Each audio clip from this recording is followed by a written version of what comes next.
Kami juga mengakui bahwa Yesus juga sepenuhnya adalah firman. Waduh, ini nggak enak nih dipuji nih sama Bang Irfan nih. Oten yang punya ilmu yang tapi Bang Suma is the best. Ya, saya Bang Oke, Suma is the gimana best. gimana gimana Oke. Bang? Iya, Bang Sorry. Suma. Jadi baik. Seng. Dalam perjanjian Iya, lama ya gimana? Bang, Tuhan dia Iya. bisa dia transenden tapi dia bisa mengimanenkan dirinya. Dia bisa mewujudkan dirinya. Dalam perjanjian baru, Tuhan firman itu dia juga bisa menuzulkan dirinya. Nah, saya izin nih kalau dalam keimanan Abang, bagaimana Bang? Kenapa sih? Iya, jadi kalau bertanya di ini, Islam itu izin sedikit Bang. Iya. Kenapa saya bertanya seperti itu? Siap. Karena bagi kami keselamatan itu kan harus bergaransi. Nah, pemberi janji itu dia harus membuktikan bahwa dia benar-benar ada, Bang, sebelum beliau memberikan janji. Nah, dengan demikian keberadaan dia memang tidak bisa kami pertanyakan. Dalam perjanjian lama dia berhasil mengimanenkan dirinya, dalam perjanjian baru dia juga berhasil mengimanenkan dirinya. Artinya bisa ada, dia benar-benar ada gitu Bang. Ya itulah izin saya bertanya. Demikian, monggo Bang Suma. Pak Vivo, monggo Pak Vivo kok diem-diem aja nih, biasanya rame. Pak Pipo lagi sariawan kali dia. Selamat Iya. siang. Iya. Siang Pak Vivo. Biasanya kalau ada Bang Suma seru-seruan nih. Monggo Bang Suma, Bang silakan. Pipo Bang Suma. lagi sariawan dia. Oke. Jadi kalau di Islam itu Bang, Tuhan pencipta langit dan bumi itu bukan makhluk. Sehingga Tuhan itu tidak bisa dilihat. Ketika Nabi Musa alaihissalam minta kepada Allah dalam surah Al-A'raf, Nabi Musa mengatakan, "Ya Rabb, aku tahu engkau itu ada. Aku tahu dirimu itu jelas wujud adanya. Tetapi Selamat pagi aku menjelang penasaran." siang rekan-rekan. Bentar Pak. Ya, Bentar, semangat pagi. Selamat Selamat pagi Pak. siang. Aku ingin melihatmu, kata Selamat Nabi pagi Musa menjelang alaihissalam. siang. Halo, apa kabar Bro Juma? Baik, Juma. baik, Ya, baik, Opung, ini baik. Juma. Bang Suma Baik, mau menjawab baik. dulu Pak Vivo. Juma, apa kabar Bro? Bentar Baik, Pak. baik, Bentar Pak. baik, Bang Pipo. Bentar Pak Oke, Vivo. lanjut. Iya. Jadi Allah kemudian pingkangmu. Ya, jadi Lanjut. Nabi Musa alaihissalam minta kepada Allah, "Walamma ja'a Musa limiqatina wa kallamahu rabbu qala rabbi arini anzur ilaik." Ya Allah, aku ingin melihat engkau. Allah mengatakan apa? "Lan tarani." Kamu tidak akan bisa melihatku. Itu kata Allah. Berarti Allah itu ada, tapi manusia kemudian tidak bisa melihat Allah. Nah, apa pembuktian untuk mengetahui Allah itu ada? Ya, dengan melihat kita ini ada. Karena kita ini tidak tercipta oleh ibu bapak. Bukan seorang presiden, bukan seorang profesor yang mengadakan kita. Yang mengadakan kita itu adalah pencipta. Dan pencipta itu kemudian meskipun tak terlihat oleh mata, orang yang sehat akalnya akan mengetahui bahwa keberadaan sesuatu yang ada tentu diadakan oleh esensi yang ada, meskipun esensi yang ada itu tak terlihat oleh kemampuan manusia.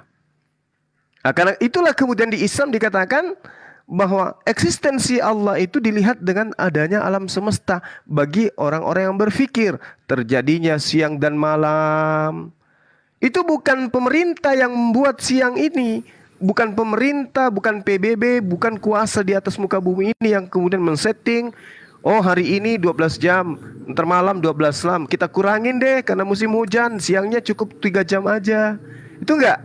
Tapi yang mengadakan dan mengatur semua itu, kami di dalam Islam disebut Allah Subhanahu wa ta'ala. Allah yang maha suci lagi maha tinggi. Karena dia maha suci, maka dia bukan makhluk. Karena dia maha tinggi, maka dia tidak bisa terlihat. Nah, itu yang ingin saya katakan kepada saudara. Jadi kalau saudara mengatakan pada masa Abraham, pada masa Musa, pada masa Yesus ada teofani dan seterusnya, itu adalah penglihatan oleh para nabi melihat kekuasaan Tuhan pencipta langit dan bumi. Tapi yang datang itu bukan Tuhannya, bukan wujud Tuhan yang datang, tapi Kok mantul ya? kemuliaan. Ya, seperti itu. Silakan. Pak Vivo mau menanggapi? Mantul ini. KTP kenapa ini mantul dia suaranya? Saya izin ya. Kenapa? Pertama Bang Zuma, tadi yang Abang sampaikan itu adalah Halo? Halo? Iya, Halo, iya, halo. silakan. Lanjut Yes. Pak, lanjut Pak Jack. Dalam apa namanya yang Abang sampaikan itu adalah pada zaman Musa, sementara yang saya maksudkan adalah pada zaman di mana Rasulullah baginda Nabi Muhammad itu ada. Jadi yang ingin saya tanyakan mengenai itu, Bang Zuma. Jadi bukan pada zaman Nabi Iya. Musa. Itu yang pertama. Kemudian yang kedua, ketika mengatakan bukti bahwa Tuhan itu ada, itu melalui bahwa kita ada. Dalam keimanan kami, ini betul, tapi ini disebut sebagai wahyu umum, Bang. Wahyu umum. Wahyu umum itu kita tahu suatu barang ini indah, pasti ada penciptanya. Itu adalah wahyu umum. Melalui alam, melalui sungai, melalui hujan. Nah, itu termasuk wahyu umum. Tetapi wahyu umum ini sayangnya setiap orang punya hak yang sama untuk mengklaimnya. Ini yang cukup kami pertanyakan. Jadi seseorang mengklaim bahwa oh Tuhan saya lah yang menciptakan ini, buktinya adalah ada hujan, ada apa. Dia punya hak yang sama. Nah, tetapi bagaimana dengan wahyu khusus? Wahyu khusus itu bagaimana benar-benar dia menyatakan dirinya ada dan tidak bisa disangsikan. Jadi benar-benar janjinya juga nyata. Misalnya dalam perjanjian baru ya, benar-benar Tuhan menuzulkan dirinya yang nanti eksesnya pada janji bahwa Immanuel, Allah beserta kita. Karena memang itu adalah puncak dari karya Tuhan nanti. Memang kita lagi berdosa, kita manusia berdosa, maka masalah itu yang pertama kali diselesaikan melalui penebusan. Nah, masalah kedua adalah kedatangan kedua, dia akan datang sebagai raja yang memerintah di tengah-tengah umatnya. Jadi memang dari awal grand design Tuhan adalah Tuhan mau di dalam sebuah planet dia hadir di tengah umatnya. Nah, tujuan ini bisa kita trace back ke kejadian. Tuhan berjalan di taman memanggil Adam. Kemudian di dalam Abraham juga langsung Tuhan menemui Abraham. Kemudian ketika kita loncat ya dalam perjanjian baru dikatakan bahwa firman itu menjadi manusia. Jadi bukti keberadaan dia itu bukan sekedar wahyu umum. Oh, alam semesta ini ada persimpangan antara dua lautan, misalnya seperti itu. Tetapi benar-benar dia ada. Bahkan para penulis-penulis sejarah pun mengakui, kayak misalnya Pliny the Younger, dia mengatakan orang-orang Kristen bersumpah tidak akan berbuat dosa, tidak akan berbohong, tidak akan mencuri.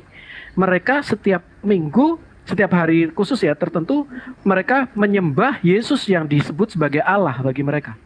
Jadi seorang sejarawan pada waktu itu juga mengakui eksistensi Yesus, bahwa Yesus memang sudah disembah. Nah, jadi benar-benar eksistensinya itu ada, Bang. Nah, monggo kalau Bang Suma, bagaimana di dalam era baginda Rasulullah, bagaimana eksistensi Tuhan itu, apakah beliau menyatakan dirinya, pernah menyatakan dirinya, yang pertama, kemudian, ya jadi bukan sekedar wahyu umum, Bang. Silakan, Bang.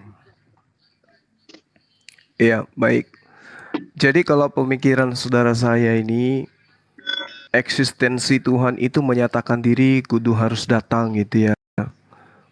Nah, sementara yang digambarkan kemudian ini adalah cerita-cerita kejadian-kejadian yang terjadi pada para nabi gitu.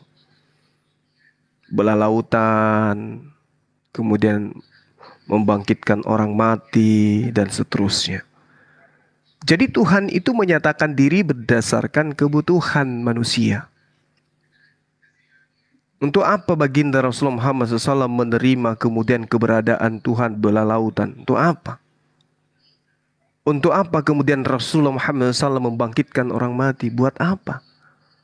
Toh itu semua sudah dilakukan oleh para nabi, tetapi kaumnya tidak juga percaya. Maka di zaman akhir, yang dibutuhkan kemudian, dialah yang akan membimbing kamu kepada dalam seluruh kebenaran. Dialah yang akan mengajarkan kepadamu keadilan, penghukuman, dan penginsapan dunia akan dosa. Jadi yang dibutuhkan sekarang itu adalah aturan main, hukum-hukum. Bukan mujizat-mujizat Tuhan melayang-layang, bukan itu yang dibutuhkan. Oleh karena itulah kemudian segala aspek yang diperlihatkan Tuhan kepada nabi-nabinya terdahulu yang masih bisa dilihat hari ini tinggal satu. Apa itu? Al-Quran.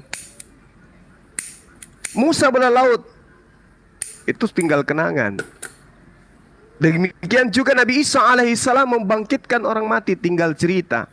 Tapi ketika Allah Subhanahu wa ta'ala mewahyukan aturan main yang berfungsi sebagai pedoman hidup manusia untuk selama-lamanya, sampai hari ini masih ada pedoman itu.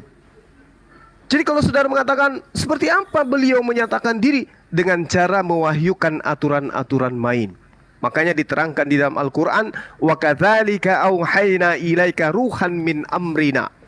Dan demikian kami wahyukan kepadamu roh, yaitu Al-Quran, dengan perintah kami. Apa tujuannya itu?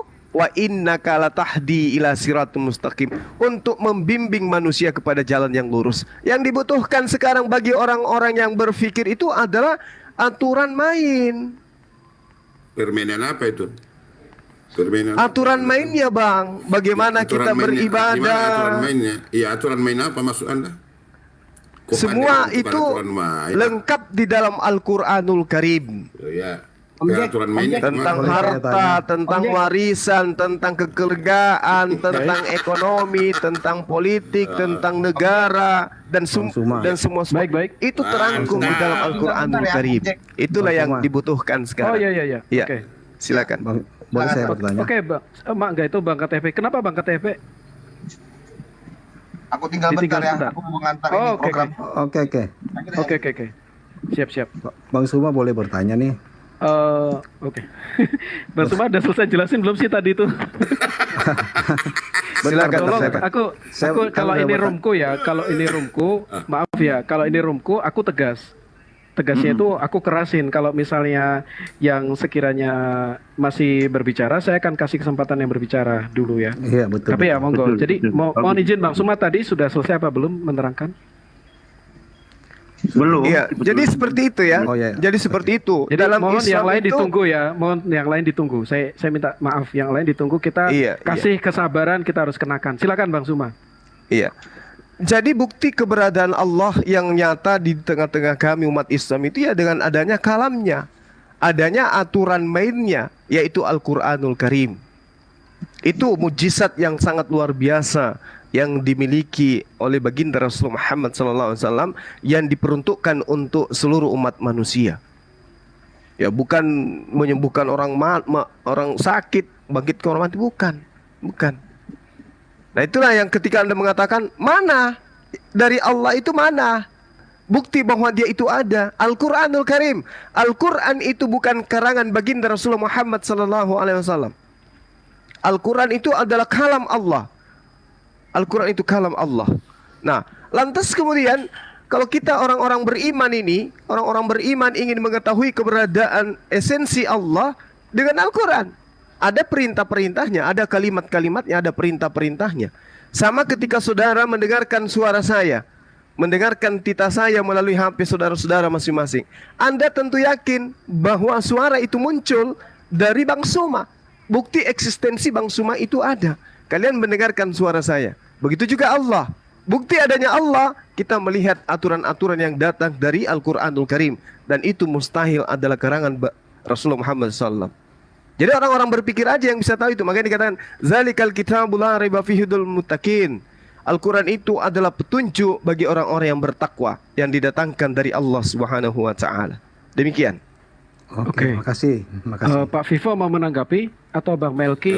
Saya mau nanya aja, Pak. Tapi Sebentar, saya mohon kita belajar fokus ya teman-teman. Oke, Saya oke. mohon Siap. kita tidak melakukan at home kepada lawan debat, tapi kita Oke. fokus kepada pertanyaan. Mari sama-sama Oke. kita bikin diskusi yang baik. Terima kasih, silakan. Oke, makasih Bang Suma. Ya, jadi cuma singkat aja ya. Tadi kan mengenai eksistensi Allah dilihat dari Al-Quran. Pertanyaan saya, kenapa Allah Subhanahu Wa Taala tidak mampu menjaga Taurat, Zabur, Injil yang katanya hilang atau diubah-ubah? Nah, kenapa Allah tidak bisa menjaganya itu atau tidak ada kuasa menjaganya? Terima kasih. Silakan Bang Suma. Oke, baik. Jadi gini, tadi saya sudah menjelaskan kepada saudara bahwasanya Nabi Musa alaihissalam itu diberikan Torah. Qala ya Musa inni stafaituka 'alan nasi birisalati wa bikalami. Fakhus ma ataituka wa kum minas syakirin. Wahai Musa, sesungguhnya aku memilih melebihkan engkau dari manusia yang lain pada masamu untuk membawa risalahku dan firmanku. Sebab itu, berpegang teguhlah kepada apa yang aku berikan kepadamu. Dan hendaklah engkau termasuk orang-orang yang bersyukur. Perintahnya kepada Nabi Musa itu tidak dikatakan bahwasanya akulah yang mewahyukan Taurat, aku juga yang menjaganya. Tetapi perintahnya berpegang teguhlah kepada apa yang aku berikan kepadamu. Apakah Nabi Musa berpegang teguh? Yes, berpegang teguh. Lalu kemudian ayat selanjutnya, wa katabna lahu fil alwah. Lalu kemudian kami tuliskan untuk Musa Taurat, segala sesuatu sebagai pelajaran dan penjelasan untuk segala hal. Maka Tuhan berfirman, berpegang teguhlah kepadanya wahai Musa, dan suruhlah kaummu berpegang kepadanya dengan sebaik-baiknya. Permasalahannya kemudian adalah Allah tidak menjamin untuk menjaga Taurat Musa. Tapi Allah memerintahkan Nabi Musa agar menyampaikan Taurat itu kepada kaumnya dan agar kaumnya itu berpegang teguh terhadap apa yang diperintahkan kepada Nabi Musa. Masalahnya kemudian adalah apakah kaumnya Nabi Musa ini beriman? Itu. Oke. Bukan Allahnya yang dijajal, tapi kaumnya Nabi Musa itu adalah bangsa tegar tengkuk. Sehingga tidak ada lagi kitab Taurat Musa itu sampai hari ini. Kenapa? Karena Tuhan tidak ada jaminan kepada Torah untuk dijaga. Demikian. Oke, makasih. Berarti Alkitab yang kita pegang kan bukan pemberian Allah Subhanahu Wa Taala. Taurat yang kita pegang ini nih bukan pemberian Allah Subhanahu Wa Taala. Karena kan yang pemberian Allah Subhanahu Wa Taala kan sudah hilang gitu maksudnya. Sudah tidak ada maksudnya. Nah, kalau di dalam Musa itu kan Musa berbicara bahasa Ibrani. Pada waktu Allah menerjemahkan ke dalam bahasa Arab di Al-Quran, kenapa Allah tidak mempertahankan bahasa asli Musa atau Isa gitu? Terima kasih Pak. Bagaimana? Musa dan Isa kan berbahasa Ibrani. Bro. Waktu Allah menerjemahkan perkataan mereka ke dalam bahasa Arab di dalam Al-Quran, kenapa tidak mempertahankan bahasa aslinya gitu? Terima kasih Pak. Oh iya, baik. Jadi di dalam Al-Quran itu diterangkan begini, bahwasanya Allah kemudian itu berfirman kepada nabinya berdasarkan bahasa yang digunakan nabinya. Wa ma arsalna mir rasulin illa bilisani qaumi. Dan kami tidak mengutus seorang rasul pun melainkan dengan bahasa kaumnya. Nabi Musa kepada kaumnya menggunakan bahasa Ibrani, Nabi Muhammad SAW kepada kaumnya berbahasa Arab. Sehingga ketika Allah kemudian menceritakan terhadap nabi-nabinya sebelum Nabi Muhammad SAW, Allah kemudian berfirman dengan menggunakan bahasa kaumnya Nabi Muhammad SAW. Yang lucu kemudian ketika dikatakan di dalam Al-Quran, wa ma arsalna mir rasulin illa bilisani kaum, kemudian Allah berfirman dalam bahasa Ibrani kepada baginda Rasulullah SAW. Itu lucu. Layaknya Yesus bahasa Aramaik, tapi kitabnya saudara bahasa Yunani. Itu yang tidak kemudian dikatakan sebagai firman Tuhan. Karena itu hanya terjemahan. Silakan. Oke, berarti bahasa kaum masing-masing ya. Jadi Allah menerjemahkan perkataan Isa yang dari Abramaik dan Musa dari Ibrani ke dalam bahasa Arab dalam Al-Quran. Dan Alkitab bukan pemberian Allah Subhanahu Wa Taala, berarti kan nggak perlu diperdebatkan. Karena kita juga yakin memang Alkitab bukan pemberian Allah Subhanahu wa taala. Gitu loh. Terima kasih, Pak. Iya. Jadi sebenarnya begini. Al-Quran jadi saya- itu Lanjut. Al-Quran itu sangat jelas menerangkan. Kul man anzalal kitab alladzi ja'a bihi Musa nuran wa hudan linnasi taj'alunaha qaratis tubdunaha wa tukhfuna katsira. Diterangkan bahwasanya katakanlah kepada mereka, wahai Muhammad, siapakah yang menurunkan kitab Taurat yang dibawa oleh Musa sebagai cahaya dan petunjuk bagi manusia? Lalu kamu jadikan kitab itu lembaran-lembaran kertas yang bercerai-berai. Kamu perlihatkan sebagian dan banyak yang kamu sembunyikan. Ini fakta yang terjadi di lapangan. Coba Anda tanyakan kepada diri saudara, apakah yang ada di dalam genggaman saudara itu kitabnya Nabi Musa? Pasti saudara mengatakan bukan. Kalau saudara saya ini mau jujur. Karena yang Anda pegang itu hanya terjemahan, itu pun terjemahan dari Septuaginta. 3 abad izin, sebelum sebentar, Masehi. Mas. Terus kitab Tadi- Torah Musanya mana? Iya, silakan. Oke, saya tanggapi ya. Maaf, Oke, silakan. Pak Jack ya mau tanggapi. Oke, saya tanggapi sedikit. Jadi gini ya, Alkitab saya yakin itu dijaga oleh Tuhan, karena Tuhan Maha Kuasa menjaga firman-Nya sendiri. Jadi kalau Allah tidak mampu menjaga kitab-kitabnya sendiri, ya berarti problem Allah Subhanahu wa taala dan umat Islam. Itu pertama. Jadi untuk apa lagi kita berdebat, karena memang udah beda. Karena bagi saya gitu ya, Allah Subhanahu wa taala bukan Tuhan umat Kristen, begitupun Isa bukan Tuhan umat Islam gitu. Terima kasih, itu ya tanggapan saja. Terima kasih, Pak. Oke, Pak Vivo mau sampaikan sesuatu mungkin? Baik, sedikit mungkin. Ini waktu saya pun nggak banyak, kok masih kita aja nih. Silakan. Ini dia Bro Juma tadi mengatakan aturan mainnya, aturan Allah menentukan aturan mainnya. Dari narasi ini kalau saya tangkap berarti Allah itu sudah menentukan, berarti skenario. Lalu kalau begitu ya saya agak bertanya, kalau saya katakan lucu bisa aja lucu, bisa aja itu atau bagaimana saya kurang paham. Ini hanya sebatas pertanyaan. Aturan mainnya. Ya Tuhanlah menentukan, Allah itulah menentukan berperang. Oke. Allah itu menentukan berzina. Bisa jadi semua kan. Allah itulah menentukan manusia harus tersiksa di hidup sehatkan secara mendetail kehidupan sehari-hari. Dan semua produsernya adalah skenario yang ditentukan Allah. Kalau sudah ditentukan Allah, ya ngapain lagi? Harus disembah dia. Ngapain lagi berbuat baik? Kalau ditentukan, udah diskenariokan semua. Gimana cara seperti itu kalau kita hidup? Apapun yang kita lakukan kalau diskenariokan semua karena dia mastermind-nya atau sutradaranya, ya ngapain? Tapi yang jadi lucu, kalau dia menentukan sebenarnya, kalau menurut Anda karena dia menentukan skenario-nya atau itu dia Anda katakan tadi, kenapa Allah itu? Ya udah masuk aja ke surga semua. Masuk, nggak usah lagi penderitaan, nggak usah apa-apa.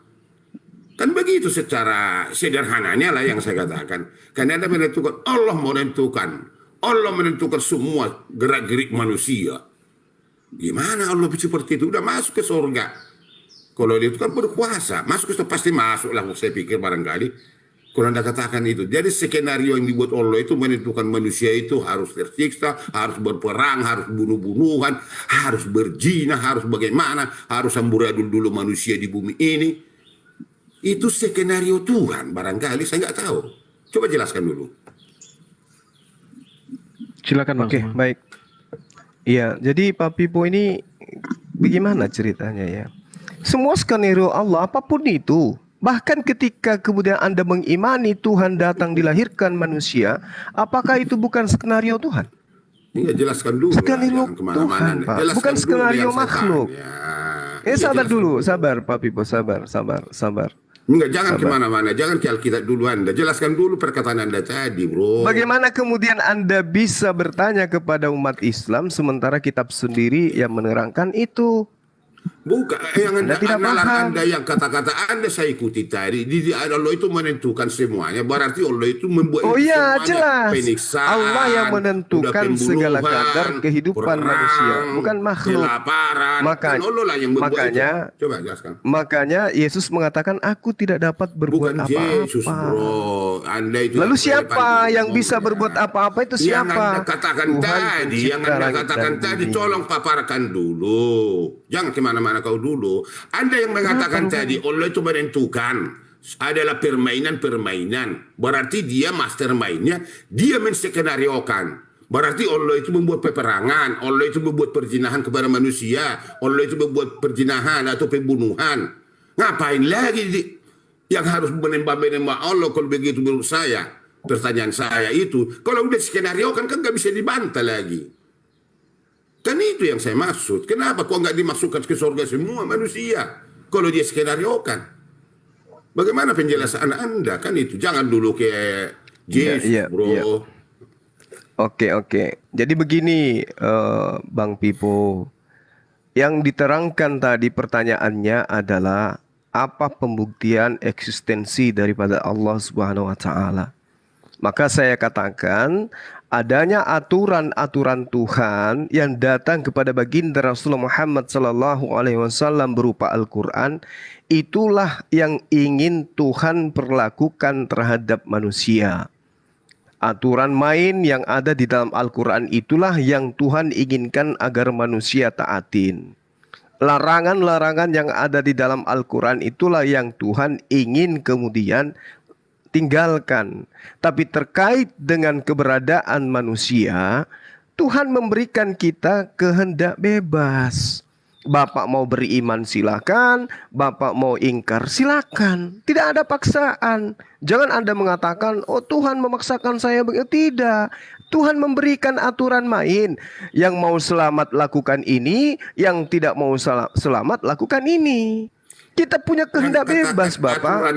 Mengertinya Anda mengatakan aturan main. Anda pahami dulu itu. Kalau katakan aturan main, itu konkret, otentik, harus mengendalikan. Itu aturan main. Pengerti kau pengertian Oh, aturan kita main? bukan robot, Pak Pipo. Aturan main yang dimaksud di sini ada. Bro. Kamu yang Oh, berarti mengucapkan, Anda maka tidak saya mengerti tanya kata-kata kepada saya. Anda, aturan main. Ya, Kalau maka kamu saya buat jelaskan aturan main, sekarang. dengar dulu, jangan kemana-mana kau. Jangan terlalu melebar kemana-mana ke awang-awang. Dengarkan, kamu mengatakan aturan main. Kalau aturan main itu otentik, itu di dalam skenario. Harus begini, itu aturan main. Kamu yang mengatakan Ya, aturan memang main. Tuhan Bagaimana memberikan aturan definisi aturan main. main? Berarti Ayo. kalau begitu ya Aturan Allah main dia itu membuat peperangan. ketetapan. Iya, kalau ketetapan Aturan kan main sudah konkret. Kalau aturan main, bro, dengar, aturan main tidak bisa dilanggar lagi. Aturan main yang datang katakan. kepada. Terus kenapa aturan main yang datang kepada Nabi Musa dan kaumnya itu bisa dibatalkan Bukan oleh Nabi Paulus? Musa, Kenapa? pengertian yang Anda katakan Kenapa? aturan main. Kenapa? Kalimat Kenapa aturan main Tuhan yang datang kepada Nabi Musa itu dibatalkan Paulus? Bukan Kenapa? buat secara konkret, otentik aturan main yang Anda katakan berarti dikendalikan seluruhnya. Dia yang buat peperangan, dia yang buat perzinahan. dia Makanya membuat pembunuhan. pahami yang saya katakan Bagaimana aturan kamu main itu, mengatakan memahami Pak. sementara kamu sudah memutuskan aturan main? Kamu yang Apa sih mengatakan orang aturan tua ini? main, bukan saya. Iya, Tuhan punya aturan main, Pak. Supaya Tuhan punya diskusi kita jangan rambu-rambu. ngambang, jangan ngambang. Ya, Kamu mengatakan aturan main, bro. Bang Jack.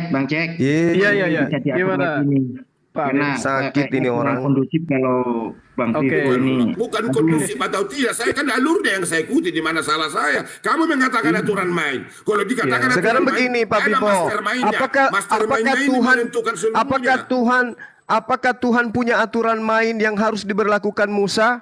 Ya Saya atau tidak? tahu. Kalau saya tidak tahu, saya saya akan tidak tanya tahu. Makanya saya Tidak bertanya, ngerti dia. bagaimana aturan main menurut prediksi? Kalau aturan main berhenti ke Aturan main itu aturan-aturan Tuhan yang harus ditaatin manusia. Itu dikatakan iya, aturan. makanya saya tuntut seolah-olah kamu mengatakan aturan main, seolah-olah kamu membuat aturan main itu kan itu Oke. menjadi pertanyaan Oke, saya. saya arahkan Nah, lagi ya. itu saya arahkan lagi. derita Anda. Permisi. Izin teman-teman ya, Dari tadi, saya arahkan lagi ya. Permisi. Bang KTP gimana nih? Kita arahkan lagi ya dari awal ya. Eh, tadi kan pertanyaan awal, pertanyaan santuy ya. Bagaimana Tuhan di dalam masa hidup baginda Nabi itu menyatakan dirinya. Nah ini kan, oke, terima kasih jawabannya Bang Suma, yaitu melalui Quran. Nah itu udah jawaban beliau ya. Nah tapi ada saya mungkin masih bisa bantah, ada beberapa argumen yang mengganjal. Tapi aku penasaran nih. Tadi maaf ya Pak Pipo, saya salah ya Pak Pipo. Maaf ya. Serna udah dikasih 15. Kemudian tadi Pak Lanjut. ya Bang Suma mengatakan seperti ini, bahwa Taurat Musa itu kan tidak dijaga ya Bang Suma sampai hari ini ya.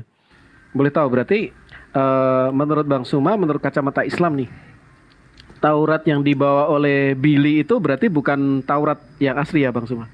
Si Billy yang Yahudi Ya, dari Yaman betul. itu. Kecuali dia Oke. betul. Kecuali beliau mampu menunjukkan Taurahnya Nabi Musa. Oke. Berarti Kan itu gitu. yang dipegang oleh Billy saat ini itu bukan salinan dari Torah yang dicatat oleh Nabi Musa. Kecuali saudara Billy bisa menunjukkan mata rantai penyampaian kitab itu sampai kepada dirinya. Apakah hafalan atau tulisan. Selepas Nabi Musa siapa yang menyalin? Oh, oke. Jadi kalau di dalam keimanan kami cukup jelas ya Bang Suma.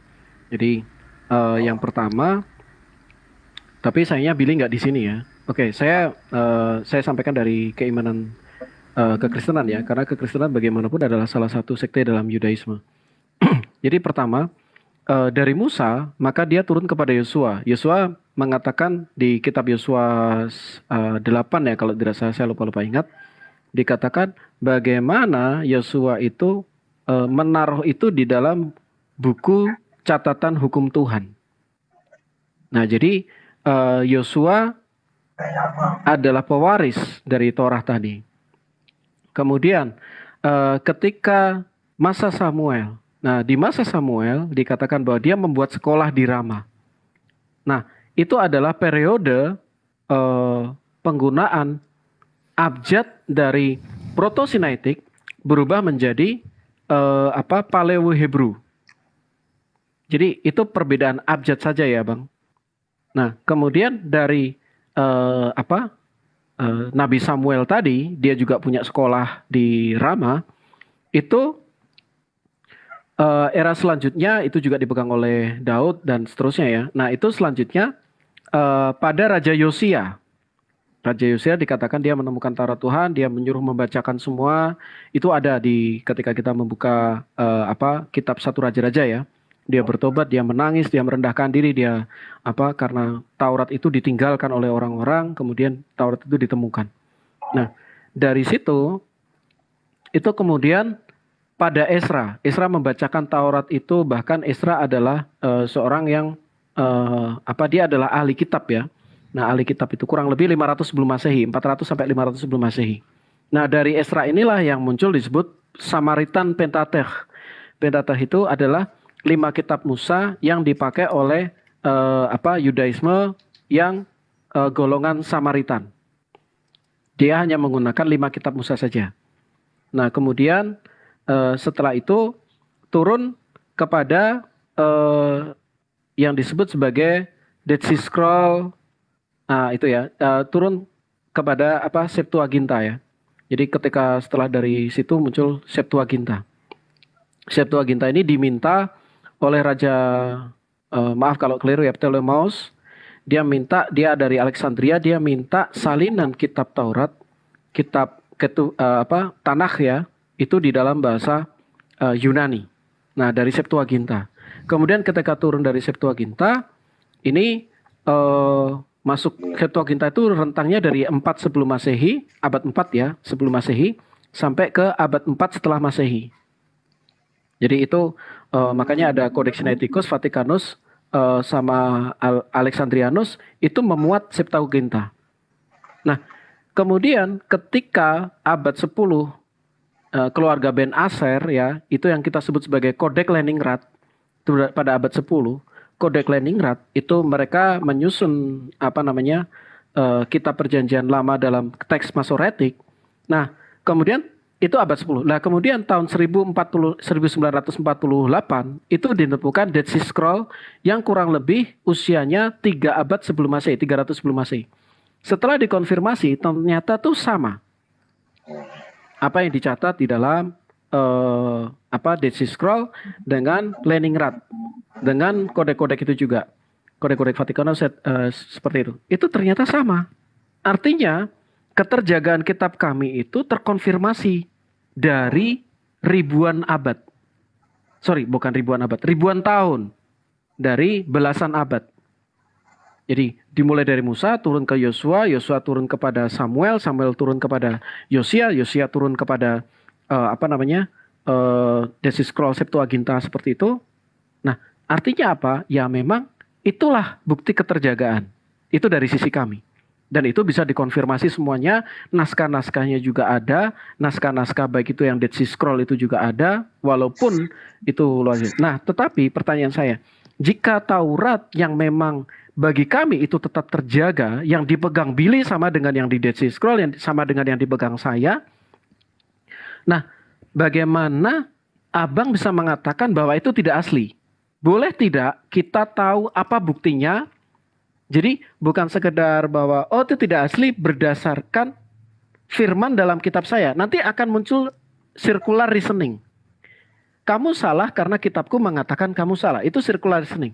Boleh tidak saya diberikan semacam bukti-bukti arkeologi, bukti-bukti sejarah, ataupun bukti-bukti, karena ketika kita berfilsafat ya, kita pasti akan itu tidak sekedar 1 tambah 1, 1 tambah 2 sama dengan 3 sama dengan berapa.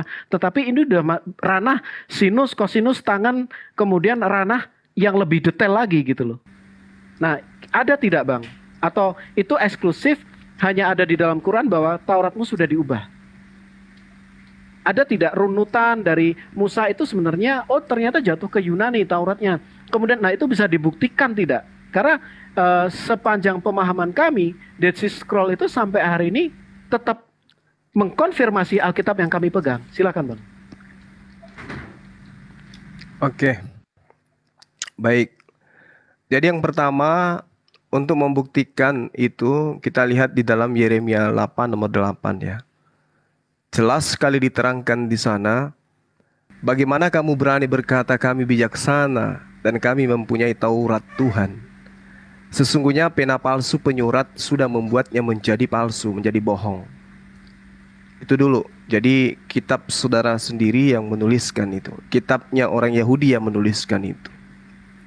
Yang kedua, ketika kita berbicara mengenai data yang ada, 1 MKB sudah sangat jelas mengatakan kitab-kitab Taurat yang ditemukan disobek-sobek dan dibakar habis. Nah, kalau boleh saya meminta, siapa yang kemudian menerima dari Musa yang sudah 1700 minimal tahun kemudian muncul pada naskah-naskah yang ada di dalam sejarah penyusunan kitab saudara? Gulungan laut mati, misalnya contoh Tanakh di Qumran itu dalam bahasa Ibrani, Aramaik, Yunani, Septuaginta. Di situ dikatakan sejarah penyusunannya itu 150 sebelum Masehi. Salinan tertuanya 150 sebelum Masehi. Nah, ini penyusunan yang tertua menurut Septuaginta, Tanakh di Qumran. Lalu Musa kapan menuliskan? Itu lebih 1000 tahun sebelumnya. Kemudian Septuaginta yang kemudian dikatakan bahwa fragmen yang ditemukan abad kedua sebelum Masehi, lengkapnya nanti di abad keempat. Lalu bagaimana kemudian bisa menyatakan kelengkapan daripada fragmen yang digunakan kemudian menjadi catatan bahwa Codex Sinaiticus dan naskah papirus itu sudah komplit di abad keempat itu apa acuannya?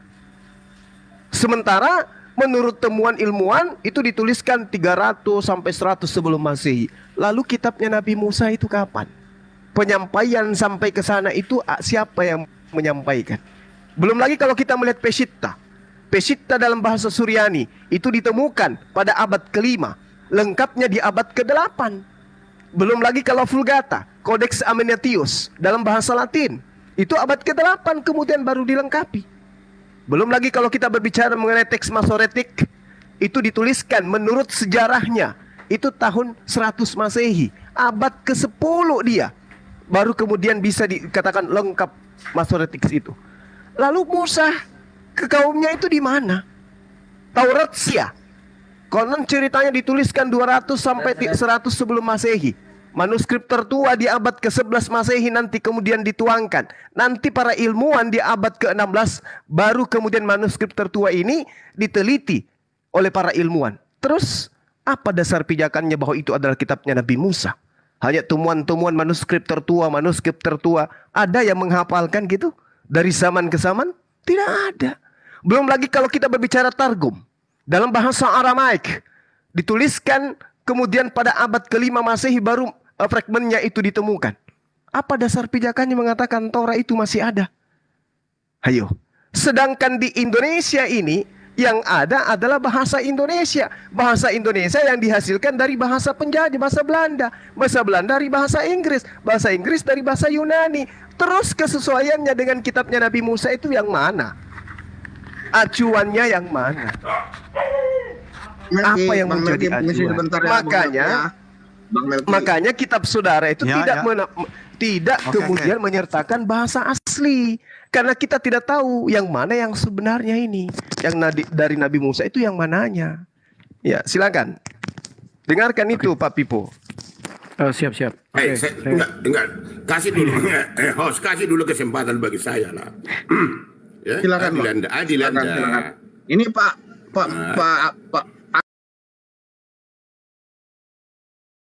Enggak, sebentar aja. Waktu saya pun nggak banyak kali. Begini, silakan itu dengar itu Pak Pipo kata. Itu Kaisar tadi minta up loh, Bang. Iya, itu Kaisar dan tadi aku baru lihat. Kaisar itu. Udah Mana bisa Kaisar bicara? nih?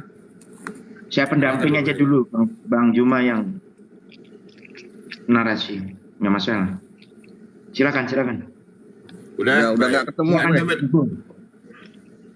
Anda mengatakan Torah itu kapan ditulis, kapan dia Pak Musa. Kalau Anda mengatakan seperti itu, Anda maaf ya bro. Anda hidup sekarang dengan saya barangkali di tahun ini. Anda terlalu jauh mengutarakan itu. Nggak akan mungkin Anda tahu itu. Anda seumur jagung dengan saya. Orang-orang yang membuat itu dari manapun itu otentik. Baik, nggak usah sampai ke sana. Biar kau mengerti. Yang pasti antara kamu dengan saya pasti akan bisa kita bedakan. Ya, kamu selalu masuk ke dalam Alkitab satu, karena kamu tidak pernah bisa hidup tanpa Alkitab menurut saya. Kamu terlalu banyak mengutarakan di dalam Alkitab memperkuat pendirianmu menurut saya. Seolah-olah kamu lebih memahami Alkitab, lebih memahami yang diimani orang Kristen. Bedakan. Kamu tidak mengimani Alkitab, maka kamu selalu kalau saya masuk paling tidak pernah kita diskusi saya gas kau. Dengarkan baik-baik tentang hukum Taurat yang diterima Musa. Saya tidak bisa berbicara mengarang-arang seperti Anda. Karena kebiasaan kau mengarang di dalam Alkitab, di Quran, di hadismu, saya nggak tahu. Atau kau karang atau apa urusan Anda. Supaya kamu mengerti kedudukanmu, dari mana kamu datang, dari mana kamu bicara. Hukum Taurat terbagi.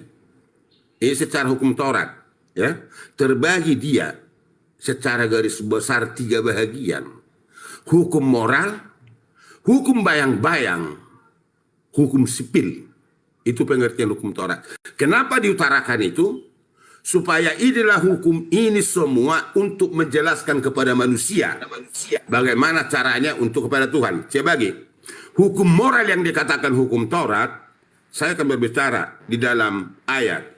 Di dalam disebut hukum Taurat adalah satu, hukum moral. Disebut hukum moral adalah yang memerdekakan seseorang, merdeka, bebas dari kungkungan pengetahuan. Yakobus 2:8-12. Hukum upacara, hukum bayang-bayang.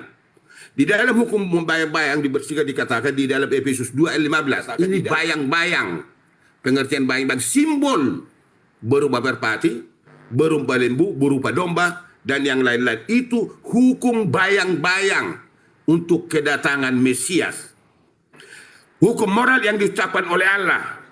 Bibir Tuhan, mulut Tuhan mengatakan itu di dalam Ulangan 4 ayat 12. Diucapkan oleh Musa Ingat, ini hukum moral diucapkan oleh Musa, Imamat 1 ayat 1 dan 3. Ditulis oleh Allah sendiri di atas batu. Di Keluaran 24 ayat 12, ayat 31, di Keluaran 31 ayat 18. Yang dititahkan, yang ditulis oleh jari Tuhan. Itu hukum moral. Dan sampai selama-lamanya, pasti itu. Karena Tuhan itu tidak pernah berubah apa yang di dalam diucapkannya. Ditulis oleh Musa di dalam kitab 2 Tawarik 38 ayat 12. Di dalam kitab Musa tulis. Itu hukum bayang-bayang. Itu pengertiannya di dalam hukum. Disimpan di dalam tabut. Ibrani 8 ayat 9, Keluaran 20 ayat 20. Itu ada di situ di tabut. Itu hukum. 10 hukum yang dibawa orang-orang Israel kemana mereka berperang. Itu selalu di depan. Tabut perjanjian namanya. Loh 2 batu ada di dalamnya. Ditulis oleh Musa di dalam kitabnya. Di dalam Tawarik 36 ayat 12. Itu hukum moral. Disimpan di dalam tabut yang saya tadi. Bersifat kekal. Ya, hukum moral itu bersifat kekal. Jangan membunuh, jangan berdosa, jangan menyembah Allah lain, jangan mengingini segala sesuatu di dalam rumah sesamamu. Itu sifat di dalam hukum itu yang kekal. Tidak bisa dirubah. Itu menuturkan tentang moral manusia supaya mengerti moral itu. Jangan membunuh. Jangan berdusta. Itu hukum moral sampai kapan, di mana, sampai kapan pun itu kekal. Tidak akan pernah berubah. Berakhir di kayu salib. Hukum bayang-bayang tadi berakhir di kayu salib. Penyembahan atau ke bait Allah, membawa merpati, membawa domba, berakhir di Kolose 2 ayat 14 sampai 17. Dia memberitahukan tentang dosa. Hukum moral itu memberitahukan tentang dosa. Dosa adalah maut. Kalau kau berdosa akan maut, kekal di neraka. Di dalam Roma 3 20, di dalam Roma 7 ayat 7. Diberikan akibat dosa. Dengarkan, ini hukum moral, diberikan akibat dosa. Karena orang berdosa, maka dia akan mati. Dosa itu apa? Diberitahukan di dalam hukum Taurat, Galatia 3 ayat 19. Tidak berat. Menurut hukum moral tidak berat. Kalau dia mengikut Tuhan, mengikut Yesus, hukum itu tidak berat. Karena dia sudah masuk di lingkaran Tuhan, maka otomatis kebaikan itu akan tercermin dari dia. Ingat kata-kata saya yang saya paparkan. Tidak berat. Kalau sudah bersama dengan Tuhan, apapun resikonya, apa akibatnya, maka itu tidak berat menurut ini. Itu sebabnya Nabi, murid-murid sampai korban. Karena hukum itu ada di dalam dirinya, maka itu dilakukan. Karena dia tahu, di dalam kematian ada kehidupan yang kekal. Mendakwahkan kita, hukum di dalam moral mendakwahkan kita. Hukum moral itu memberitahukan kepada manusia hukum itu. Kolose 2 14 sampai 17. Menghakimi semua manusia hukum itu. Kalau kau berdosa akan mati. Kalau kau membunuh akan mati. Kalau kau berdusta, maka kau di lingkaran setan. Kalau kau menyembah Allah lain selain dari Tuhan Yesus, selain dari Elohim, maka kamu menyembah 2 berhala di dalam dirimu dan berhala yang lain. Tidak menghakimi manusia, hukum upacara bukan menghakimi manusia, itu hukum Taurat. Membawa lembu, membawa ini, membawa darah ke bait Allah, itu bukan menghakimi, itu bayang-bayang. Tata tertib di dalam bait Allah waktu di zaman Musa. Hukum rohani, itu secara rohani, itu sebabnya dia orang Kristen. Dia menyembah secara roh. Ingat, secara roh. Di dalam Roma 7 ayat 14. Hukum bayang-bayang adalah peraturan insan. Peraturan insan itu hukum bayang-bayang. Hukum sipil termasuk. Satu contoh. Kalau orang penyakit kusta di zaman Musa, dia berjalan, dia akan berbicara najis, najis, najis. Supaya orang di jalan itu jangan pernah dekat kepada orang ini. Ini hukum sipil, bro. Itu sebabnya maka orang yang penyakit kusta diasingkan satu tempat. Itu menurut hukum-hukum sipil. Kalau sekarang, kalau ada gereja, gereja apapun itu di Indonesia, ada sekolahnya, sekolah Kristen. Itu hukum sipil. Itu namanya, hukum sipil. Tidak salah membuat itu gereja menjadi didahului oleh sekolah, didahului oleh gereja. Kalau di Sumatera ada namanya Sen. Itu dari porsi dari HKBP. Ada Metodis. Kan ada sekolah Universitas Metodis, itu dari Metodis. Itu termasuk hukum sipil di dalam hukum Taurat.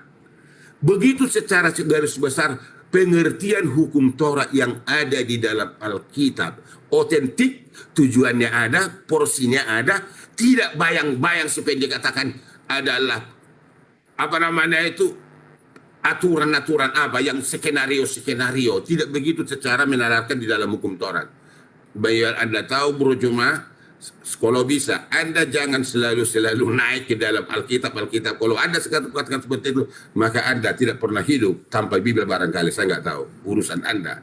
Tapi paparkan Quran dan hadismu supaya kamu lebih elok bicara, dan saya akan menghargai Anda kalau Anda mau mengutarakan Quran dan hadismu. Terima kasih. Silakan yang lain. Kaisar. Waktu saya buka Coba Bang banyak. Kaisar yang organize saja Bang Kaisar. Gimana nih settingannya nih Bang?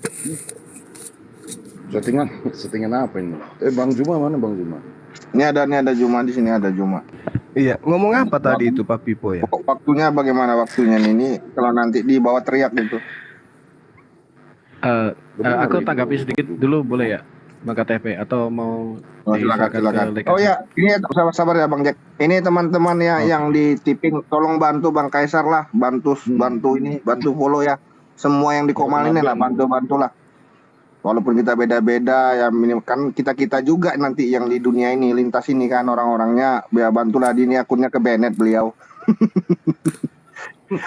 Diblokir permanen, jadi teman-teman bantu follow lah ya. Kita beda-beda akidah ya, kita bantu follow lah, karena kita juga follow Bang Kaisar. ya bantu ya Pantas teman-teman saya ya Bang cari Kaisar. Kaisar nggak ada Iya. lagi dia. Mana Kaisar ini? Aku pikir kemarin Udah udah blokir akunnya yang dulu kan, ini akunnya. Jadi ya bantu ya teman ya. Ya silakan Bang Jack. Oke lanjut, Jack. Oke lanjut Jack. Oke, saya izin ya teman-teman. Jadi seperti ini Bang Suma ketika memahami kitab kami ya. Nah, ini kita kasih contoh nih.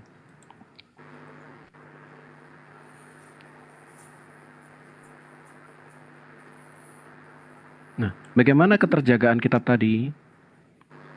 Nah, ini ada di sini nih.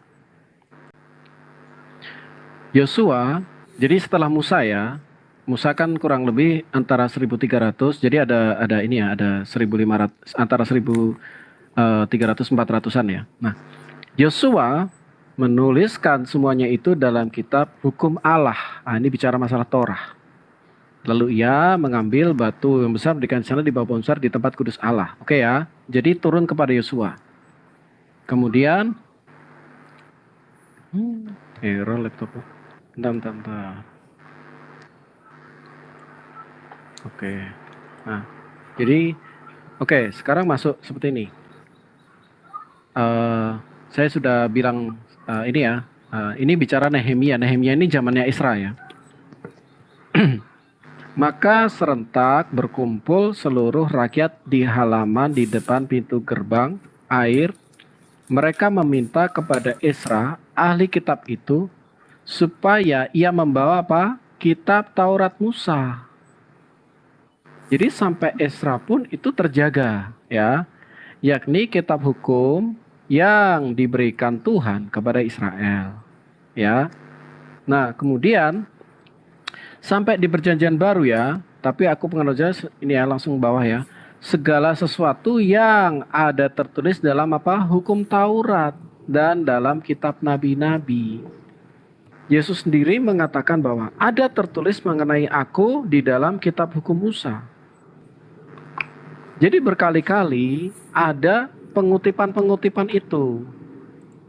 Kemudian, nah hanya karena ada kata pena palsu, nah, ini yang kita harus luruskan. Kami harus luruskan.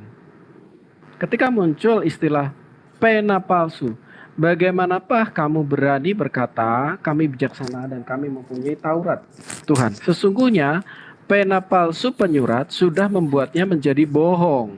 Nah, hanya karena ada tulisan ini, maka kita tidak bisa melupakan ayat-ayat yang lain tadi. Jadi sebelum kita beragama, kita harus memiliki pikiran atau dasar berpikir yang cinta hikmat dulu atau filsafatis dulu. Yang pertama, harus universal. Kedua, harus radikal. Radikal ini bukan berarti teroris, bukan. Ketiga, harus sistematis. Nah, ketika kita bicara universal, maka kita tidak boleh mengambil sebagian saja. oh kan tertulis ada pena palsu penyurat. Berarti semuanya udah sah hilang. Ini pola pikir yang tidak universal. Ini hanya pola pikir parsial. Secara universal sudah saya terangkan. Dari Musa turun kepada Yosua, dari Yosua turun kepada Samuel, dari Samuel turun kepada Esra, dari Yosia turun kepada Esra, kemudian bahkan sampai dipegang oleh para dalam perjanjian baru itu berkali-kali dikutip. Yesus mengatakan bahwa ada tertulis mengenai aku di dalam kitab Musa. Jadi itu memang sudah ada. Gitu. Dan di dalam keimanan, di dalam apa ya? Oke, saya nggak mau nanti tidak malah ini masalah. Nah, jadi gini. Kemudian itu sudah tercatat. Nah, kedua, kita harus memiliki pola pikir radikal. Radikal itu apa? Kita harus berakar selain universal. Universal itu kita ngelihat semuanya. Tidak boleh sebagian kita anggap sebagai semuanya. Itu udah pola pikir yang salah. Bahkan ya, ada istilah dalam Yudaisme ya, rabi-rabi itu tidak boleh mereka mengatakan bahwa tafsiran saya paling benar. Itu salah. Yang benar apa? Semua tafsir itu diperhatikan. Loh, bahkan untuk tafsiran loh. Itu semuanya diperhatikan. Tidak boleh mengatakan tafsiran saya paling benar. Nah, semuanya diperhatikan, semuanya bergemara, semuanya saling mendengarkan. Oh, jadi kita dapat view dari permata itu dari banyak sisi gitu. Nah, itulah cantiknya permata itu dari view-nya dari banyak sisi. Nah, jadi itulah pandangan yang universal. Kemudian pandangan yang radikal. Pandangannya radikal itu apa? Dia menyelidiki sampai ke akarnya. Radik, dari kata radik artinya akar. Hawa, Abraham, Ibrahim, ada dalam Quran di abad ke-7. Ada nggak yang sumber lebih tua? Oh, ada. Di kitab apa? Injil. Ada. Ada nggak sumber yang lebih tua? Ada. Di Torah Musa ada. Nah, itulah pola pikir yang radikal. Kita cari sampai ke sumber yang tidak bisa dibedah lagi. Sumber primer. Oh, ternyata yang mengisahkan mengenai sumber primer mengenai Abraham itu ternyata kitab Torah Musa. Itu. Oke, saya mau langsung kepada pemahaman universal mengenai pena palsu penyurat tadi. Ini ya. Nah, jadi konteks pena palsu penyurat itu apa? Pada zaman, ingat ya, ini ada dalam kitab Yeremia. Yeremia ini adalah kitab pada zaman pembuangan.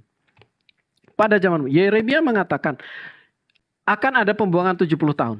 Nah, di tengah-tengah nubuatan mengenai 70 tahun tadi, orang-orang, nabi-nabi palsu datang. Mereka mengatakan, oh tidak akan ada pembuangan. Ada sekitar 4 kelompok nabi yang dilawan oleh Yeremia, Bang. Artinya apa? Jadi mereka inilah yang menulis firman-firman palsu. Yang mengatakan, oh tidak akan ada yang namanya pembuangan. Ini ditentang oleh Yeremia. Dan Tuhan juga menghukum orang-orang ini. Jadi mari kita tempatkan pada tempatnya gitu loh. Nah ini, maaf kalau saya kepanjangan. Silakan Bang Suma atau mungkin ada. Oh, selamat boleh siang. main ya. Iya, Selamat siang. saya dulu Bang. Bang. Gue belum ngomong. Boleh ya. Enggak, gue dulu. Mungkin Bang Suma dulu, bro Iya, Alu. kelamaan Karena tadi beliau Bang tadi Vivo juga. kami udah 2 kali. Oh, sorry ya bro Alu. Ya udah, nggak apa-apa. Zoom dulu. Jangan blunder lagi lu, baik. Kipri. Tadi blunder parah lu. Hancur itu. Ya, nggak Gua apa-apa. gampang counternya itu. Udah, lanjut dulu. Betul, Jangan betul. blunder lagi ya. Iya, betul. Oke, dah ya. Baik. Nah, saudara mengambil yang benar. kitab Yosua untuk menjelaskan kitabnya Nabi Musa. Di data Yosua 24, pada hari itu juga Yosua mengikat perjanjian dengan bangsa itu dan membuat ketetapan dan peraturan bagi mereka di Sikem.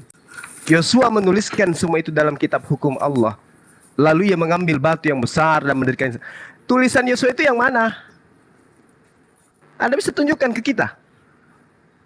Tentang Tauratnya Nabi Musa yang dituliskan Yosua itu yang mana? Mana tulisan Yosua tentang Taurat? Kedua, Apa pertanyaan Anda itu? Dari kamu nggak udah Kedua. mana itu, Bro? kemudian saudara mengambil kitab. Ya biar Enggak, dia, ketika bukan saudara aja orang ini ngomongnya. biar selesai Mana dulu buktinya, Pak? dia. Aduh, biar selesai dulu dia Bapak. Permisi, Maaf, ya betul. maaf, Itu bukan sabar diskusi cuma.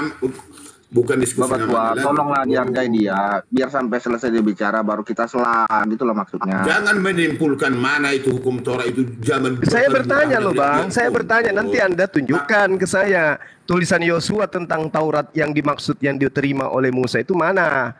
Kedua, Yehemia. Anda menunjukkan Yehemia 8. Lalu pada hari pertama bulan ke-7 itu Imam Esra membawa kitab Taurat itu ke hadapan jemaah, yakni baik laki-laki maupun perempuan dan setiap orang yang dapat mendengar dan mengerti. Tunjukkan kepada saya kitab Taurat yang dimaksud oleh Yosua itu yang mana? Yang dimaksud oleh Esra itu yang mana? Kedua. Ketiga, ketika kemudian di dalam kitab yang Anda anggap sebagai tulisan Musa, di dalam Ulangan 34, dan berfirmanlah Tuhan kepadanya, inilah negeri yang kujanjikan dengan sumpah kepada Abraham, Ishak dan Yakub, kepada keturunannya, dan kuberikan negeri itu. Aku mengizinkan engkau melihatnya dengan matamu sendiri, tetapi engkau tidak akan menyeberang ke sana. Ini Tuhan berfirman kepada siapa?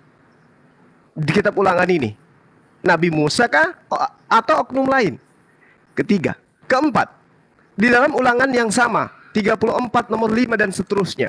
Lalu matilah Musa, hamba Tuhan itu, di sana di tanah Moab, sesuai dengan firman Tuhan, dan dikuburkannya lah Musa di suatu lembah di tanah Moab di tentangan Bet-Peor. Dan tidak ada orang yang tahu kuburnya sampai hari ini. Ini tulisan siapa? Musa berumur 120 tahun ketika ia mati. Matanya belum kabur dan kekuatannya belum hilang. Orang Israel menangisi Musa di dataran Moab 30 hari lamanya. Maka berakhirlah hari-hari tangis perkabungan karena Musa itu. Ini tulisan siapa? Ini tulisan siapa? Yosua. Ini Ulangan loh. Ini Ulangan. Apakah Ulangan ini tulisan Yosua? Iya. Enggak, yang terakhirnya itu Joshua, bro. Ini. Kamu kan Dan Yosua bin Nun penuh dengan kebijaksanaan. Sebab Musa telah meletakkan tangannya ke atasnya. Sebab itu orang Israel mendengarkan dia dan melakukan seperti yang diperintahkan Tuhan kepada Musa.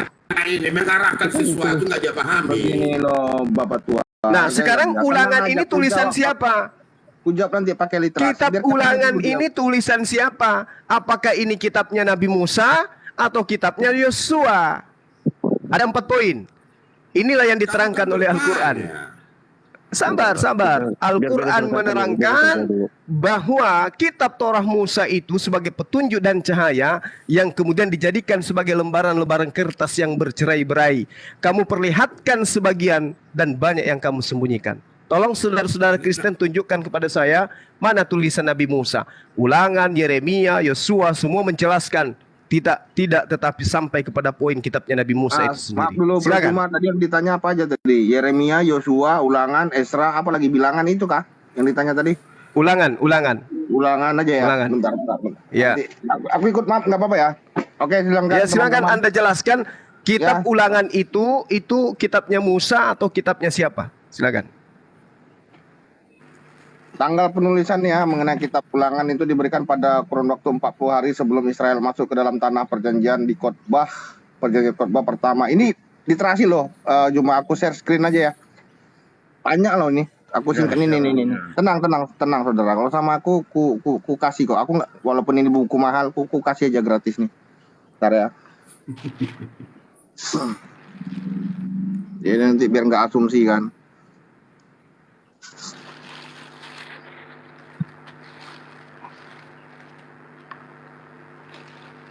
Bentar ya, sabar ya teman-teman. Kan begitu. Kalau pertanyaan seperti itu, kalau menurut saya nggak relevan dijawab itu. Enggak apa-apa. Ini ada kok. Datanya kita ada. Sabar aja, Bapak tua. Sabar, tenang aja. Benar kok dia cuma ini edukasi kok dia untuk saudara kita. Edukasi. kita lagi ngajarin orang bumi. Tenang aja, kita lagi ngajarin orang bumi, Pak. Zuma ini kan bahkan Yosua aja kan dia nggak tahu. Dia taunya kan dari kita. Justru itu ngapain diledeni itu menarikkan untuk membuka-buka Nggak seperti apa-apa. itu. Kita edukasi orang bumi, Pak. Edukasi orang buta huruf ya boleh-boleh aja. Nggak apa-apa, Pak. Kita kan edukasi dia dan pengikutnya yang buta huruf ini. Pak Bimo, saya Oh, sudah silakan. membahas kitabnya Silakan. Yahudi loh yang kalian ambil. Silakan, Sabarlah, jangan silakan. panik, santai. Ya, Quran bukan hadis. Edukasi kamu yang buta huruf kan boleh-boleh aja. Oleh, silakan Pak Rul, silakan. Yang penting jangan buta Tuhan, Bung. Buta huruf Iya, boleh, ini loh. jangan buta Tuhan. Aku lagi mencari Manusia dituhankan. membuka layarnya nih, no. Ketemu.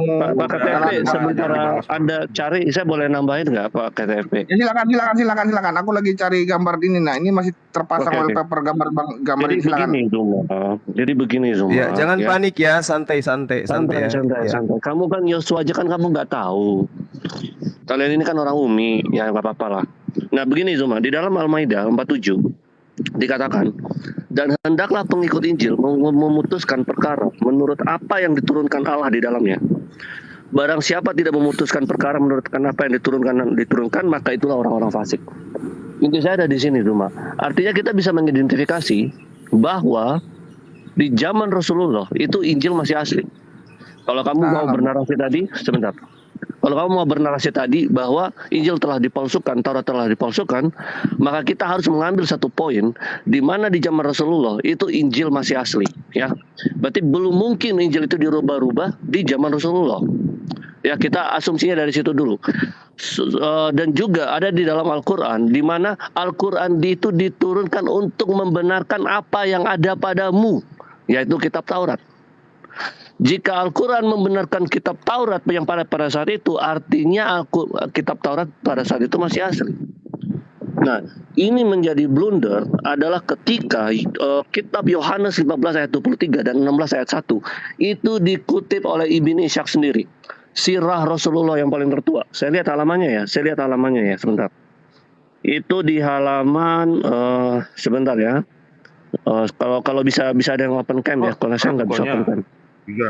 103 sampai 104. Waduh.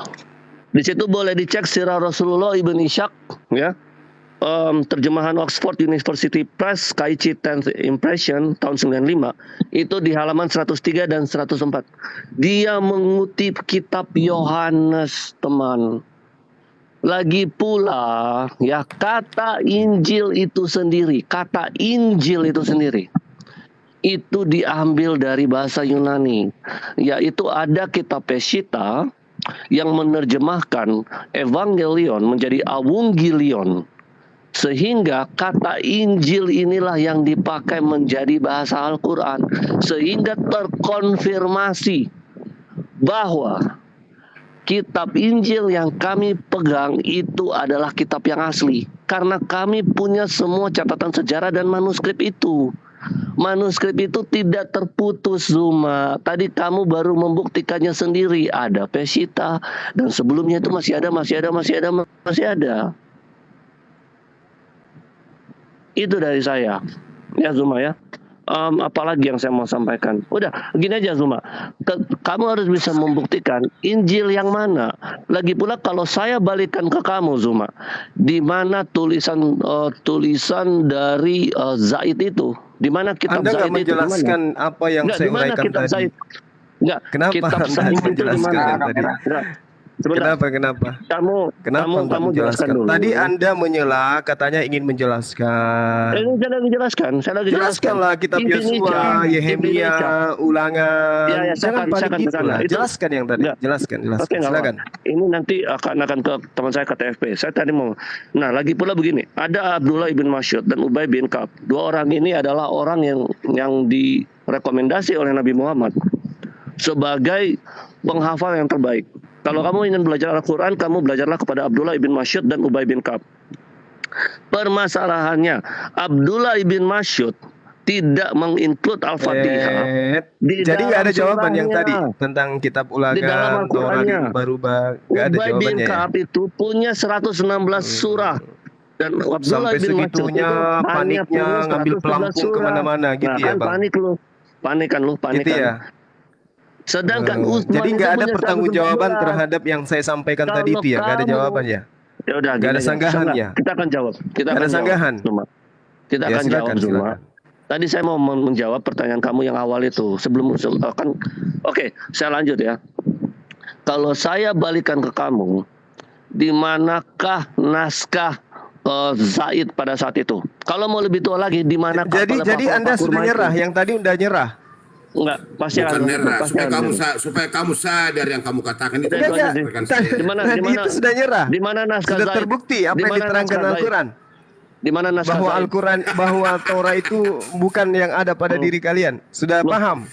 Pada saat itu Dari Al-Quran Quran membenarkan pula Taurat yang ada dibicarakan, padamu. dari Quran. Taurat yang ada Taurat pada yang Musa. ada padamu. Taurat yang ada pada Musa. Enggak, Taurat yang ada padamu saat itu. Pada Ya. saat Kalau itu. yang Anda ya, kalau kitab Nabi Musa setelahnya itu diterangkan oleh Al-Qur'an, sesuai dengan wabaddala Injil. alladziina zalamu qawlan ghairal ladzi qila lahum fa anzalna 'alal ladziina zalamu. Tuh, pakai TV mau jawab. Lalu tuh. orang-orang zalim mengganti Aduh, perintah dengan sabar mengerjakan dong, yang bro. tidak diperintahkan kepada mereka. Aduh, kamera. Ini gini nih. Ya, silakan Anda bahas yang tadi. Nabi Musa menuliskan kematiannya. Apakah itu Taurat? Silakan. Saya udah bilang Kameranya. Yosua. Ini aku bacakan aja lah ya. Bacain aja. Penulis kitab Ulangan itu Musa. Ya, di sini kitab Musa. Tanggal penulisannya detail ini.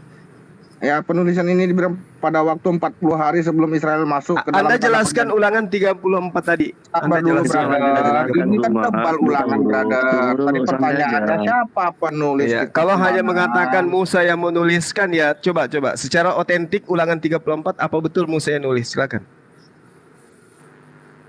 Ini kalau aku ngomong di slide. Orang yang buta huruf itu harus rendah hati, Ini Zuma. loh.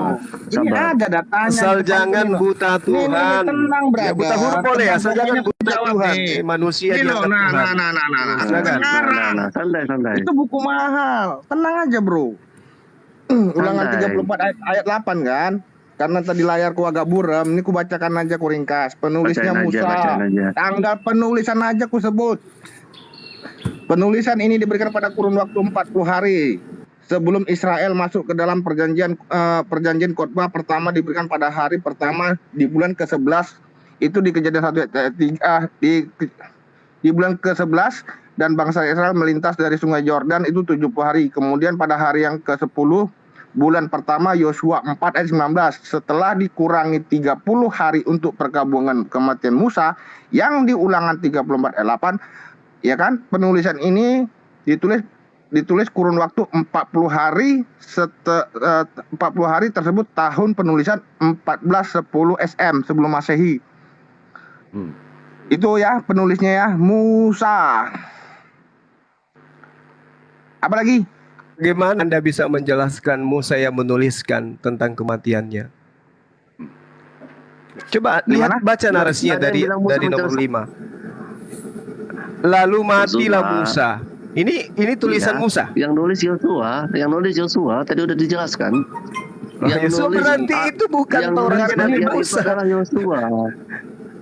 Berarti itu bukan Taurat Nabi Musa. Itu Tauratnya Yosua berarti. Nah, selesai kan? Oke. Ya. Final kan? Menulis Saya- bagian itu adalah Gitu. Yosua. Kamu Harus aja diakui, ngaku harus Yosua. jujur.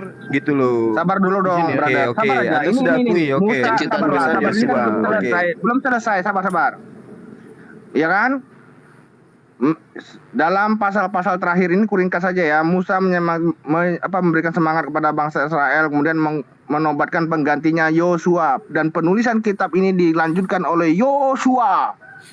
Nah itu dia dari tadi Dan saya sebuah katakan. lagu pujian dan dia juga membuat sebuah lagu pujian dan memberkati setiap suku Israel. Pasal 34 menggambarkan situasi dan kondisi seputar kematian Musa. Ia naik ke gunung Pisak di mana Allah menunjukkan tanah perjanjian yang tidak bisa ia masuki. Pada umur 120 tahun dengan indera penglihatan yang masih baik dan kekuatan jasmani layaknya pemuda, Musa mati di hadapan Tuhan. Kitab Ulangan diakhiri dengan sebuah berita kematian nabi besar ini. Itu dia. Udah, itu selesai semua. Ya. Berarti itu bukan Ya, catatan itu Musa kan? literasi ya, brother ya. Ini literasi. Jangan lagi ya. kamu berarti Aduh, jangan kamu Enggak, saya lagi tanya. udah dipaparkan. Lalu matilah Apa pertanyaan Musa, dari tadi kamu hamba bertanya Tuhan yang nggak benar, kowe. itu tulisan Musa atau bukan? Anda kan sudah akui itu tulisan Yosua. Ya udah, udah final. Taurat Musa. Berarti memang Tapi kitab bagian Taurat terakhirnya ditulis itu Yosua. sudah Kalau bercampur Taurat itu memang aduk tulisan, bukan dengan tercampur tulisan aduk ya, manusia. pemisahan itu ada dia, bro. Oke, Ada pemisahan. saya rasa Di mana kita kamu sudahi ya, silakan. kita sudahi Dia udah- teman-teman. Karena saudara sudah mengakui bahwa kitab ulangan itu ternyata di dalamnya ada tulisan Yosua. Ya memang ada tulisan Yosua. Yosua juga seorang nabi. Memang tulisan Yosua. Ya, oke. Alhamdulillah. Berarti tidak salah. Berarti tidak salah bahwa firman Tuhan itu sudah bercampur dengan tulisan tangan manusia. Itulah yang diterangkan oleh Al-Quran. Jadi gimana nih? Baik. Kita bahas kitab yang sempurna gimana? Baik teman, saya rehat dulu. Di sini sudah zuhur. Saya harus ibadah. Pergi bro. Saya dari pagi bersama dengan Bang Jack dari tadi.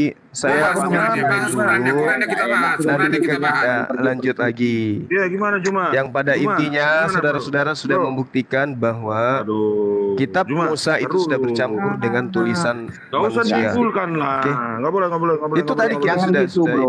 Gak Jangan boleh gitu. nyimpulin. Saya aja nggak Saya mau kayak rehat gitu, bro. dulu teman-teman. Di sini Oke, sudah zuhur. aduh. Saya harus pamit ibadah. Nanti saya akan kembali lagi ke Apa sini. lagi? Aduh, pergilah. Saya ibadah dulu. Ini aja jangan mundur aja di sini. Terima kasih. Selamat siang dan jaya lah Indonesia. Dijawab pergi. Silakan. Makasih, Makasih. brother, Dan mohon saudara. maaf. Iya, Kan yang terima sempurna kasih. nih kita. Mana nih? Iya, Iya, makasih. Juma. nggak enak dah diskusinya sudah. Udah turun dia. Iya. Ini literasinya ada, aku bacakan loh. Cuma tadi tuh kita kalau untuk di room kita nih kalau data Assalamualaikum tenang aja lah. warahmatullahi wabarakatuh. Suara saya kedengaran? Cek. Teman-teman, suara saya kedengaran nggak nih?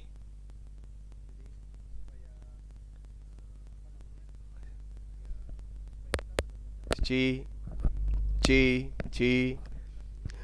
1 2 3 dicoba, 3 2 1 dibacok. Tes di mic. Iya. Jadi tadi ada yang menghujat mengatakan Zuma buta huruf. Saya balas lah. Masih mending buta huruf daripada buta Tuhan. Kan gitu. Anak manusia kok dibilang Tuhan, gimana sih? Jadi teman-teman sekalian, Al-Quran itu tidak pernah salah. Al-Quran itu tidak akan pernah keliru. Lalu orang-orang zalim mengganti perintah dengan mengerjakan yang tidak diperintahkan kepada mereka. Sebab itu kami timpakan atas orang-orang yang zalim itu dari langit karena mereka berbuat fasik. Ya. Al-Quran menjelaskan mereka ini adalah orang-orang yang fasik. Maksudnya orang-orang Yahudi yang menerima kitab Torah pada mereka. Al-Quran surah Al-Baqarah ayat 79. Fawailul lilladzina yaktubuna al-kitaba bi'aidihim thumma yaquluna hadza min indillah liyastaru bihi thamanan qalila. Celakalah bagi orang yang menulis Alkitab dengan tangan mereka sendiri. Mereka sudah mengakui bahwa kitab ulangan itu, ulangan 34 yang tadi, itu bukan tulisan Musa, tapi tulisan orang yang mereka sebut Yosua.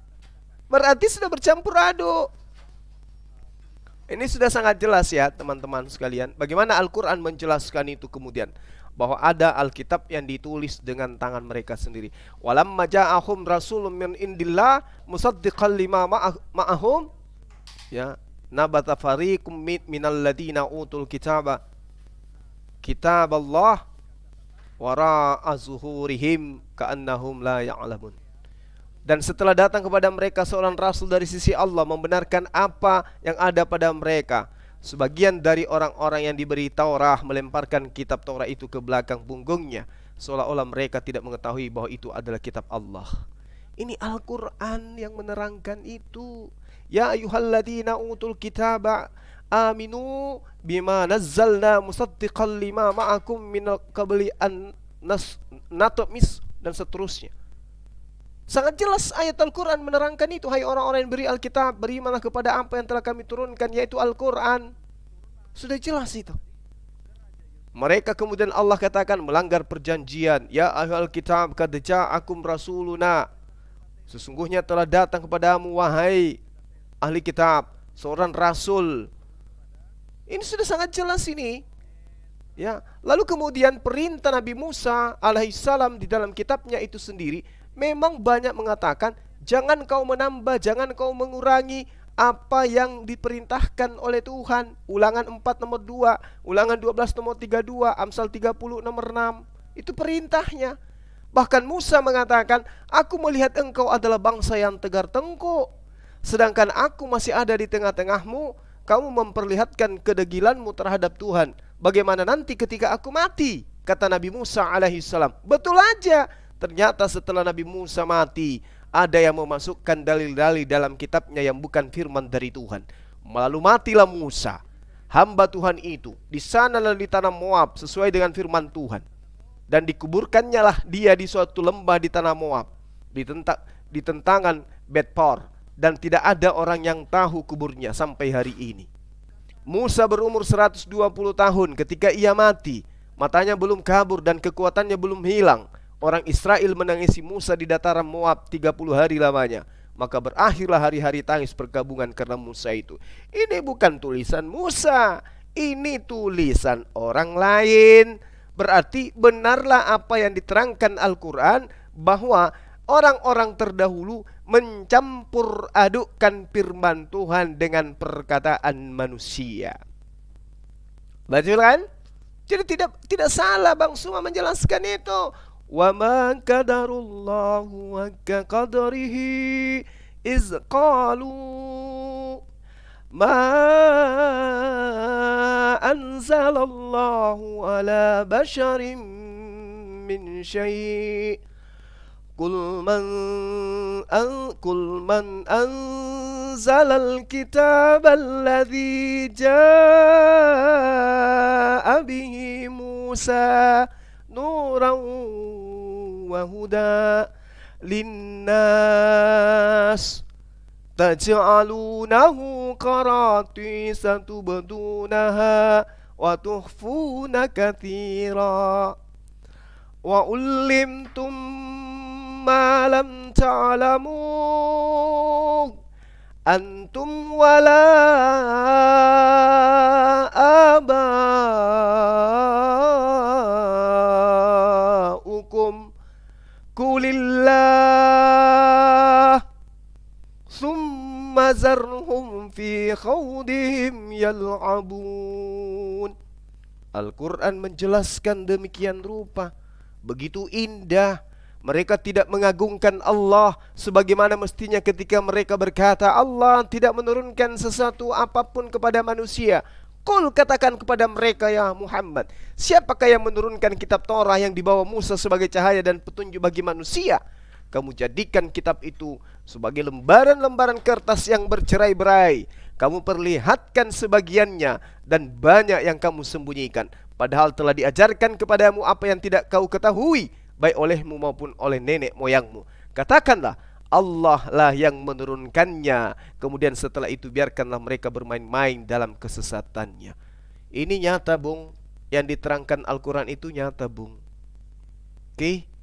Karena itulah kemudian sahabat-sahabat muslim dimanapun sahabat berada, alhamdulillah kita sudah menjelaskan kepada mereka terkait dengan Al-Quran. Yang dikatakan Al-Quran itu kemudian sudah berubah-ubah, itu sudah dijelaskan melalui kitab yang mereka gunakan. Dan jelas saja ketika saya mengatakan saya tidak percaya kitabmu itu adalah firman Tuhan. Pertama, dia hanya terjemah. Kedua, memang Tuhan tidak pernah berfirman kepada penulis kitab saudara. Kenapa? Karena kitab saudara bukanlah kitabnya Nabi Musa, bukanlah kitabnya Nabi Daud, dan juga bukan kitabnya Nabi Isa alaihissalam. Selesai. Saya kira begitu sahabat muslim dimanapun saudara berada. Alhamdulillah kita sudah menyelesaikan tugas kita, menjelaskan Al-Quran dengan cara baik kepada mereka. Meskipun di antara mereka masih ada penghujat-penghujat, tapi mampu kita tekan mereka dengan mengatakan lebih baik buta huruf daripada buta Tuhan. Sekian sahabat-sahabat, subhanakallahumma bihamdi, asyhadu an la ilaha illa anta astaghfiruka wa atubu ilaik. Salam tauhid, salam satu Tuhan. Allahu Akbar, Allahu Akbar, Allahu Akbar. Assalamualaikum warahmatullahi wabarakatuh.